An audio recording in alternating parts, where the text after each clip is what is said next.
Bienvenue sur Africa 24 dans cette nouvelle édition du Non-Stop Info. Voici les titres de l'actualité. La 7e édition du Forum international de Dakar sur la paix et la sécurité en Afrique. Terrorisme et crise sanitaire sont au cœur des discussions. Un événement pour lequel plusieurs chefs de l'État ont fait le déplacement. La réélection du président Adama Barrow en Gambie.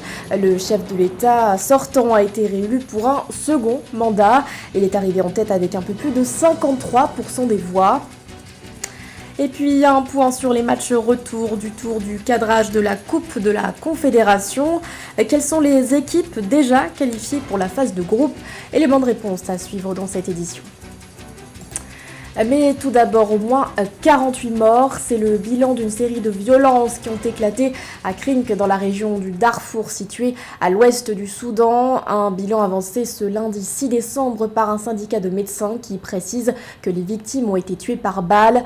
Selon Khamis Abdallah, gouverneur de la province du Darfour Ouest, tout serait parti d'une dispute. Dans un premier temps, 6 personnes avaient perdu la vie le samedi 4 décembre. Ces heurts auraient opposé des membres de différents tribus. Les violences étaient telles que des troupes gouvernementales ont été déployées sur place.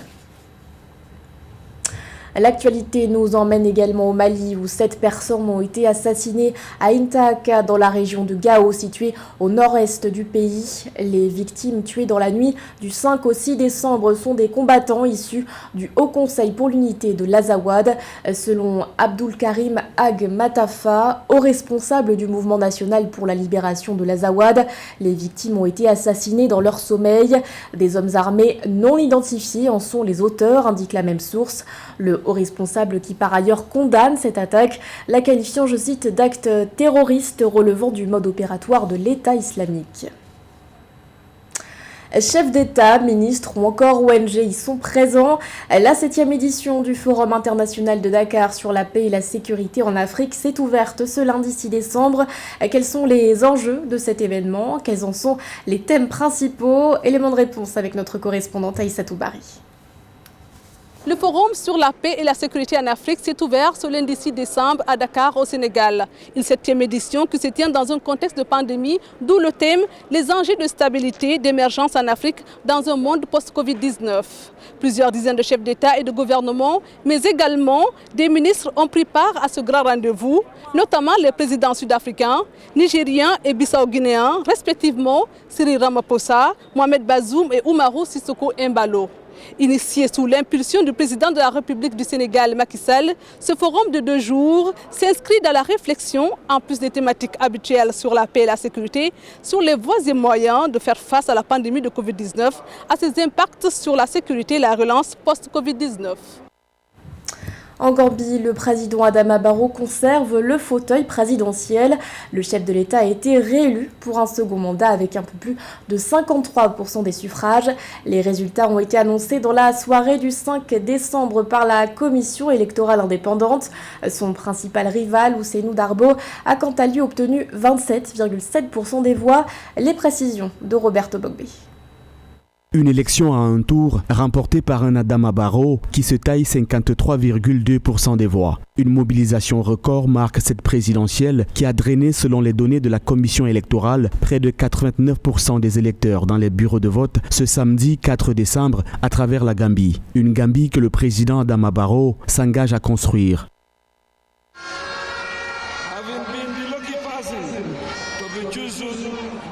Étant donné cette opportunité d'être choisi par vous, j'assure sincèrement à chacun d'entre vous que je ferai tout mon possible et utiliserai toutes les ressources à ma disposition pour faire de la Gambie un endroit meilleur pour nous tous.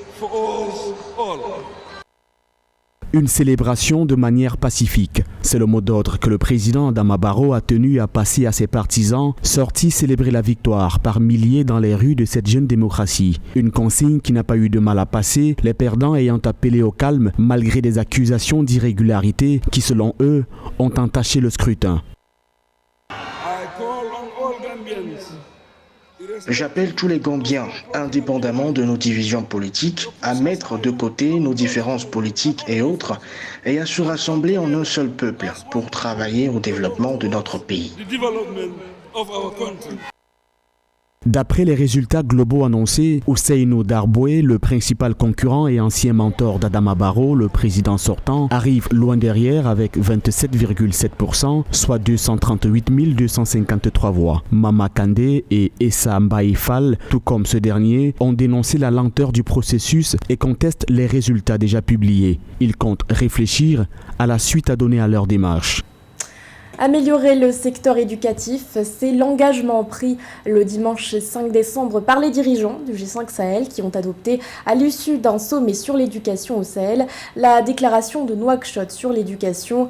Une déclaration qui intervient à l'heure où le système est mis à rude épreuve par les menaces djihadistes qui ont donc contraint de nombreuses écoles de la région à fermer. Joël Ballot.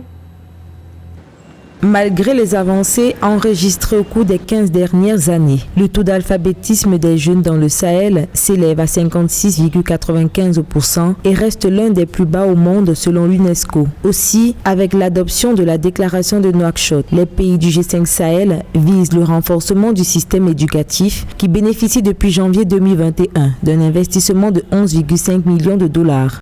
Depuis 2012, plus de 1600 écoles ont fermé dans le nord du Mali, privant ainsi plus de 3 millions d'enfants en âge d'aller à l'école. Nous assistons à la baisse des investissements dans le secteur de l'éducation liés au programme d'ajustement structurel en tant que tel. Et aujourd'hui, le taux d'alphabétisation en Afrique, c'est de 56%. Donc la véritable question qu'on se pose, est-ce qu'il est possible d'avoir aujourd'hui 2 personnes en âge de travailler sur 3 qui pourront alors répondre aux défis de développement de nos pays qui restent largement en retard par rapport à l'agenda économique international? Dans la perspective d'un avenir meilleur pour les jeunes sahéliens, la déclaration de Nouakchott identifie 3 objectifs fondamentaux. Améliorer la qualité des apprentissages, augmenter la participation des filles à l'enseignement secondaire, renforcer les compétences de base et l'alphabétisation des jeunes adultes qui ont quitté l'école. L'objectif est de faire de l'école un gage d'intégration pour les générations et redonner force et confiance à la jeunesse. Compte tenu de l'urgence de relever les défis qui se posent au système éducatif dans les pays du Sahel, nous allons intensifier notre appui au secteur dans son ensemble avec un accent particulier sur l'accès équitable à l'éducation et au renforcement de sa qualité. L'expérience internationale démontre que si les réformes sont mises en œuvre de façon coordonnée et inclusive, les réussites sont possibles.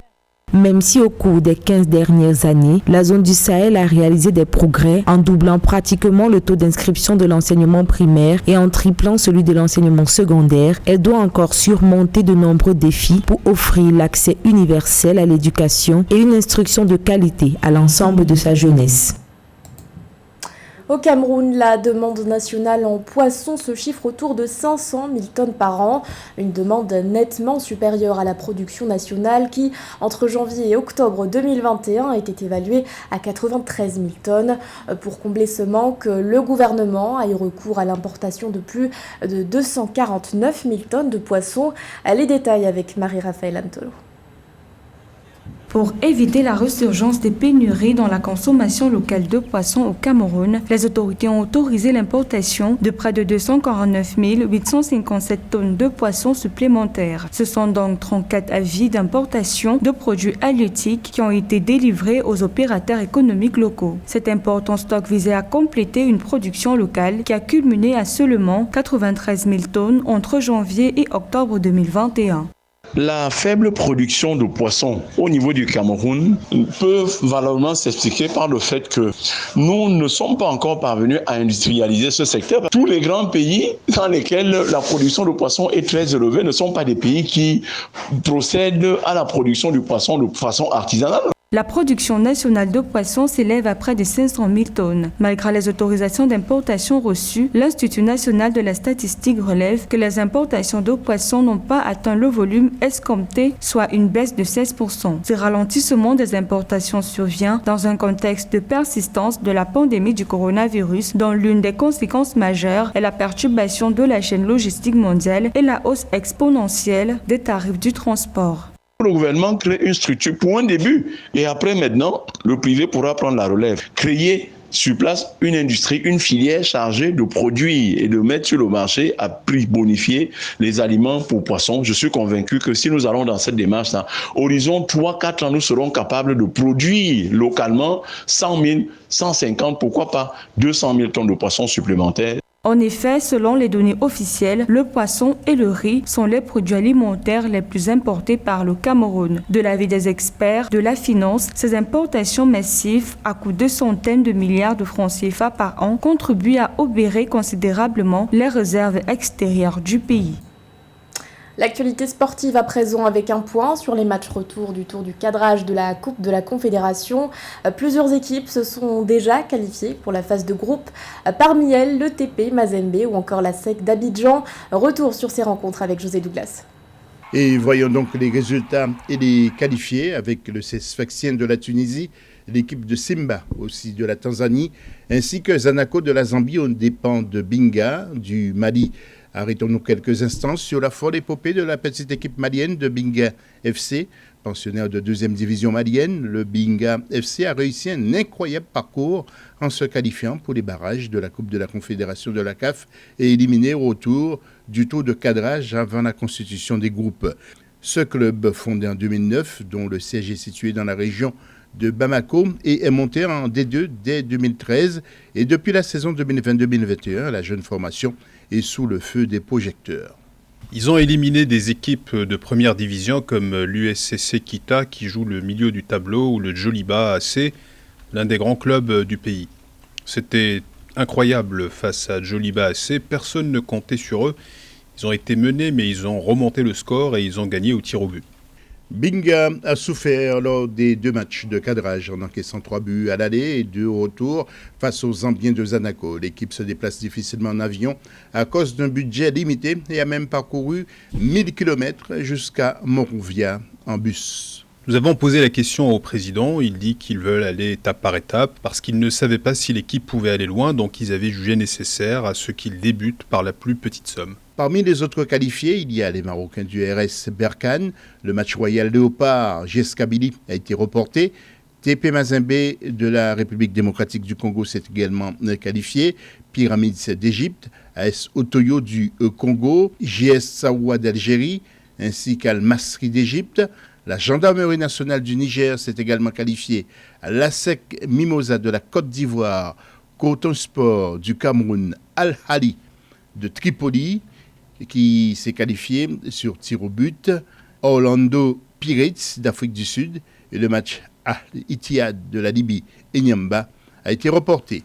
Je vous rappelle que les 4 premiers et les 4 deuxièmes de chaque groupe se qualifieront à la phase finale qui débute par les quarts de finale. Lors du tirage au sort, les équipes premières de leur groupe sont les têtes de série. Cela leur permet de recevoir au match retour, contrairement au deuxième. Ce journal a été réalisé par l'ensemble de la rédaction. Merci de votre fidélité. L'actualité continue sur Africa 24.